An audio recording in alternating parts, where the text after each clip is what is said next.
Ladies and gentlemen, hey, hi, how you doing? Welcome back to the channel. Thank you so much for stopping by. Right now within Warzone, obviously the main focus when it comes to the general meta is the Black Ops 6 weapons, the way they behave, the way they move. Typically the current game's weapons are always going to be the main dominant meta options, right? But that said, there are a few surprise weapons in the mix right now, predominantly MW3 weapons, maybe a few MW2 weapons that I wanted to highlight today in case you're maybe just looking for something else to mess around with, right? Maybe spice up your gameplay. The same meta that we've had for some time can get a little bit monotonous, right? So why not try and spice things up with other options that are actually competitive? And so we're starting first with one that I actually really enjoy, the Holger 556, a really solid mid to long range rifle here, obviously an MW3 weapon. And the main standout here, the main difference in a lot of these isn't necessarily going to be the TTK and, you know, the damage ranges and everything like that. While yes, some Black Ops 6 weapons certainly excel there, it's going to be more behavior and more feel. MW3 weapons, MW2 weapons aren't necessarily going to be as straightforward every time as BO6 guns because of some of the visual recoil updates and various updates they've done there, but they're still usable. Like, we're still familiar with these guns. We've used them for a couple of years now, and you can still fry with them. And the Holger 556 is one of these great examples that's relatively easy to use and actually pretty rewarding as well. It's a very competitive build across the board here. So first up, as far as an optic goes, it's really just a matter of preference. And a lot of the older weapons, I like the eagle-eyed 2.5 times, especially for mid to long range. I'm just very accurate with that, but if there's a different scope you want to use, by all means, go ahead and run that. I also go for the Spirit Fire Suppressor, going to work pretty much the same way as every other suppressor here does, going to extend out that range and that velocity, just make things a little bit more competitive. The Cryo 6 match barrel is also going to help out with some range and some velocity here, so we're out to a 52 meter effective damage range. We've got a 907 velocity. That's pretty solid, all things considered there, especially if you're more of like a resurgence player. That's going to work fine. I also go for the bow breaker underbarrel because we don't have the same super easy visual recoil and setups as we do for BO6 guns.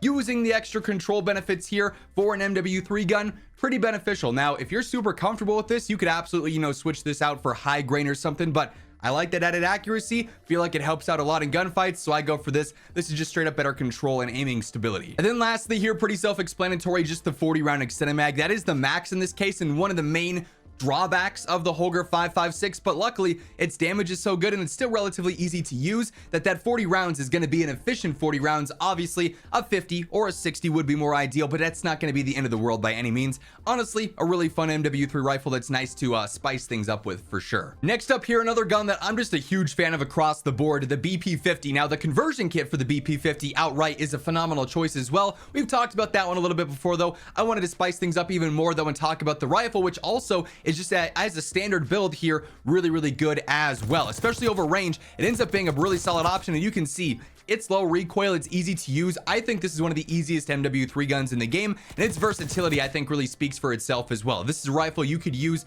you could run and gun with this, you could fry over long range with it. You can absolutely use this in so many different situations. That's a huge W for a weapon that might not have the same advantages as every Black Ops 6 one does, of course. Again here, just the Spirit Fire Suppressor. Better range, better velocity, pretty self-explanatory there. I also like the Lore 9 heavy barrel in this case. Helps out with range, velocity, control, so doing a lot there to just make the gun more efficient and more optimized over the mid to long range. Again, just because of the visual recoil differences in MW2, MW3 versus BO6 guns, the added control of something like bow breaker here is going to be really convenient in my opinion, so definitely a big fan of that. 45 round mag is the max here. Maybe a little bit more concerning with the DPM than on the Holger because you do have a faster fire rate, but it's the max. You got to work with it and it's still usable. It's just something you're probably going to notice if you do happen to miss a few extra shots, but luckily this thing's easy to use, it's accurate. That's not going to be a major concern. Then I also like the Mode 40 stock on here too. Better control and better ADS speed and better strafe speed. That's a really unique 3-in-1, and it's really efficient on a gun like this that is extremely versatile. So you end up with the 955 velocity. The damage range isn't going to be crazy, but its drop-offs are not harsh, so it's not going to be a huge deal there. A really fun rifle, like I said, but also if you wanted to switch over to like the conversion kit build for it as well, the BP50 is also great there. So regardless of how you use the BP50, this is a phenomenal weapon even now here here in BO6 Warzone. And by the way, as we are breaking down all the surprise weapons and setups here today, if you enjoy the video, you find the info useful, a like rating is always seriously appreciated. Lets me know you want to see more content like this. And if you are new to the channel, or perhaps you haven't subscribed yet, every single day this is the place to be to stay up to date with everything going on in Call of Duty, whether it's news, updates, patch notes, meta breakdowns. It's all right here, so feel free to hit that subscribe button and turn on those post notifications. Join us on getting one step closer to 1 million subscribers. Next up here, we've got more of a sniper support choice. So if you want to pair this with your Kar 98K, your AMR Mod 4, your LR762, your Frostline, whatever the case is, the AMR 9 is a fantastic option here. This is so good in the mid-range for an SMG. It obviously still has the mobile elements of being an SMG versus a rifle, so for the up close and personal fights, you're still going to be good there. It's relatively easy to use as well. It's a pretty fun weapon in general here, and it's kind of been up and down obviously in its history within Warzone. It was really good, then they nerfed it hard, and then it was kind of mediocre towards the end. Now though, it's honestly a sleeper choice for a sniper support build in my opinion, and one that I'm really enjoying messing around with here. Not a huge fan of the iron sights in this case though, so I just go for a slate reflector again. If there's a different optic you prefer more, feel free to go ahead and run that instead. Shadow Strike Suppressor will work the same as the other ones here, just extending out that range and that velocity, obviously very important. Then with the Enforcer Long Barrel on there, this is also going to attack range and velocity, make it a bit more efficient there. So we end up with a 15-meter effective damage range, really solid, especially with a minimal drop-off, and almost a 700 velocity, which is going to work fine for all the realistic fights you're going to be taking with this thing. You're going to be in that hit scan range essentially, right? Skeletal Vertical Grip will work the same as the other vertical grips here. This weapon is relatively easy to use even with this on here, helping out some of that control. So if you're comfortable with it, you want to mess around, maybe go for a stock for some mobility or something else to see how exactly the weapon feels without the added control and see if you can optimize it elsewhere. Feel free to mess around, but I like the feel of Skeletal Vertical a lot. And then just the 50 round Cinematic works great here too. You have the option for 100. This isn't the case of the XM4 though, where this is just like always a good choice for sniper support. This is going to slow you down a little bit too much for my liking, so I think 50 is totally sufficient here. But yeah, the AMR 9 is honestly surprisingly good, especially when you optimize it for that mid-range and sort of sniper support territory. Hey everyone, exciting news. G Fuel just dropped a brand new flavor, and I think it's one you want to integrate into your gameplay ASAP. This is the brand new Drop Shot flavor. I'm about to try it for the very first time. This is a mandarin orange flavor. I'll let you guys know what I think about it. I gotta say, aesthetically, the color is phenomenal. Let's give it a go, see how it tastes. Oh, it's good. That's good. I like it. I like it a lot. When you think of an orange flavor, I mean, that's it. That is actually really good. And I gotta say, this one's gonna be a part of the main loadout for sure. But if you guys do want to pick up a tub for yourself, be sure to throw in code Immortal at checkout. That'll get you a nice little discount on your order. Link for that will be down in the description below if you're interested. Now, next up here, we've got the Ram 9. Again, is more of like an aggressive SMG here. I really like the feel of this. It does drop off a little bit more in the mid-range, but just as an aggressive SMG, definitely a nice switch up from some of these standard meta options we've had so far, especially within BO6 where it hasn't changed all that much so far. The Ram 9's a nice alternative.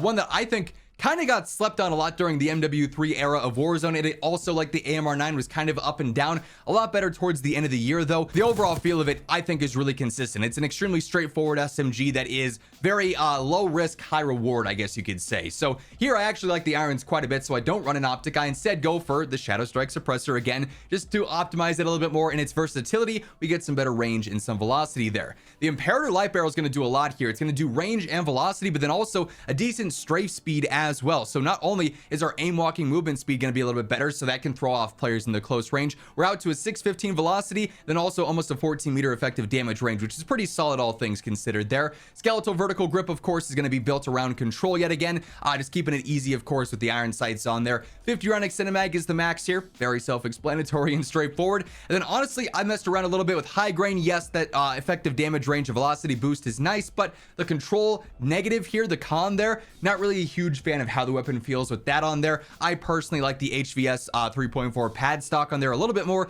Better control just across the board, better firing aim stability as well. So it's going to make the weapon a lot more predictable and easy to use, even in the close range. Obviously, your shots matter a lot here when you are diverting from a BO6 meta weapon, so you want to make the most of them, and that's definitely going to be the most optimal setup to do so. And then lastly, here we do have one MW2 weapon in the M13B, a surprisingly easy to use MW2 weapon. Low visual recoil, all things considered, by comparison to several other MW2 guns, and its TTK stats are honestly pretty competitive too across the board through the mid-range, then even a bit of the long range as well. This is a weapon that, again, I think through the years has been sort of a lean on if you want something that's just easy and straightforward, maybe not always the fastest killing or the most overpowered, but just a nice reliable sort of safety net style weapon. And I think it's got that same sort of approach here in BO6 Warzone as well. So for the optic here, yet again, I like the Choreo 2.5 times Eagle Eye on there, just simply a matter of preference though. Spirit Fire Suppressor going to be nice here for extending out that range and that velocity. Then the Bruin Echelon Barrel is going to help out there too. Some range, some velocity, added control on there as well. So we end up with a 33 meter effective damage range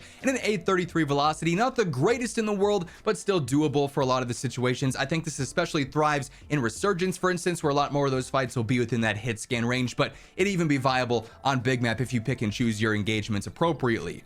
Bowbreaker Underbarrel on here yet again. Really any of the vertical ones will be fine here for the added control. Obviously, since it's not a BO6 weapon, you got to work a little bit more there as well. And then lastly, 60 round extended mag, very basic and very straightforward there. But that being said, those are 5, honestly, in my opinion, pretty surprising metas. Weapons that you wouldn't really think to be all that competitive, but in all actuality, they are. They're absolutely usable and can take on several BO6 options. And if you know what you're doing, you know how the weapon behaves, you've mastered the recoil and everything, you've got a good chance at outgunning several top tier meta BO6 options right now. So that's gonna wrap things up for this video. If you enjoyed, a like rating would be seriously appreciated. And if you're new to the channel, you want to guarantee that every single day you're in the know for all things going on in COD, feel free to hit that subscribe button on your way out. But once again, thank you so much for tuning in, and until next time, take it easy, have an awesome rest of your day, and I'll catch you later.